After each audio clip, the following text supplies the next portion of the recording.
ہم اکثر ایسے لوگ دیکھتے ہیں جن کی عبادتیں پوری ہوتی ہیں اور اپیرنٹلی وہ دیندار ہوتے ہیں، لیکن دین کا اثر ان کی زندگی کے اوپر نظر نہیں آتا۔ یہ بہت کامن ہے اور میں اس کی آپ کو وجہ سمجھاتا ہوں۔ ایگزیکٹلی ایسا ہی واقعہ ہے کراچی کے لڑکے کا۔ اس کے پاس کوئی مہمان آیا دوسرے شہر سے، دونوں نے اس رات کو زنا کرنے کا فیصلہ کیا۔ جب زنا کا عمل کی ساری ارینجمنٹ ہو گئی اور وقت آ گیا تو ان میں سے ایک نے کہا مجھے 15 منٹ کا ٹائم دو، میں عشاء کی نماز پڑھ کے آتا ہوں۔ تو دوسرے شخص کو حیرانگی ہوئی، اس نے کہا یار تو عجیب آدمی ہے، ابھی زنا کرنے کا تو نے فیصلہ کیا ہے اور کہہ رہا ہے میں پہلے عشاء کی نماز پڑھوں گا۔ تو اس نے جواب میں کہا کہ بھائی دین اور دنیا ایک ساتھ چلتی ہے۔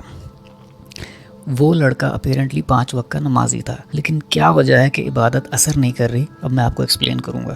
جنرلی کسی بھی شخص کے ساتھ جب ہم رشتہ قائم کرتے ہیں تو اس آدمی کا ہمارے اوپر ایک امپریشن بن جاتا ہے۔ اس امپریشن کی بیسس پہ ایک ایموشن پیدا ہوتا ہے اور اس ایموشن کی بیسس پہ ہم اپنا رشتہ اس کے ساتھ چلاتے ہیں۔ اسی طرح اللہ کا بھی ہمارے اوپر ایک امپریشن ہوتا ہے، اس امپریشن کی بیسس پہ ایک ایموشن پیدا ہوتا ہے اور اس ایموشن پہ ہم اللہ کے ساتھ مال کا رشتہ چلا رہے ہوتے ہیں۔ بٹ حقیقت یہ ہے کہ اللہ کے ساتھ صحیح رشتہ چلانے کے لیے 3 ایموشنز کا بلینڈ چاہیے: خوف، محبت اور امید، اور ان میں سے ایک بھی مس ہوگا تو رشتہ صحیح ڈائریکشن میں نہیں جائے گا۔ جو لوگ عبادتیں کر کے بھی بدکاریاں کر رہے ہیں وہ صرف اللہ کے خوف میں عبادت کر رہے ہیں، اور جو لوگ بغیر فرض عبادت کے یا اعمال کے بولتے ہیں اللہ معاف کرنے والا ہے کوئی مسئلہ نہیں، وہ صرف امید کا رشتہ چلا رہے ہیں اللہ کے ساتھ۔ اور جو لوگ بدعتیں کر رہے ہیں اللہ کے نام پہ اور ان بدعتوں کے عمل کے بیچ اللہ ہی کی یاد میں روتے ہیں، وہ صرف اور صرف محبت کا رشتہ قائم کر کے بیٹھے ہوئے ہیں اللہ کے ساتھ۔ جبکہ اللہ کے ساتھ معاملہ 3 ایموشنز کے بلینڈ پہ: خوف، امید اور محبت۔ ان کو ایک ساتھ جوڑ کے جب آپ چلیں گے